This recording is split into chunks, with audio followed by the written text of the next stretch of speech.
ليس لدى المسلمين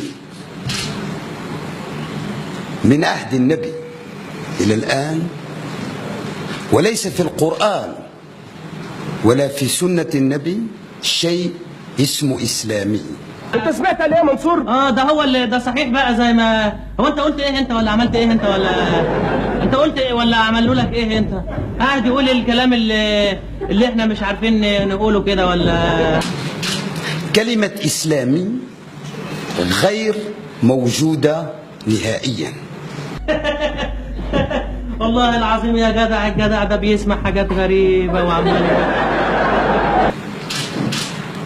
ليس هناك شيء اسمه الفكر الإسلامي أو الحضارة الإسلامية. ده انت وصلت يا جدع، والله ألف مبروك يا مرسي، والله العظيم ثلاثة. والله ده انت المفروض ما تقعدش معانا بقى، تروح تقابل الناس اللي جاية من بره دي وتقول لهم على الكلام اللي هم مش عارفينه، والله العظيم. هناك حضارة المسلمين وفكر المسلمين، فالإسلامي هو قراءة خاصة أو تأويل خاص أو تأويل معين للإسلام. انا عايز جملة مفيدة، قول لي جملة مفيدة عشان افهمك. وجماعة الإسلاميين هم جماعة معينة من المسلمين وليسوا بالمسلمين نهائيا.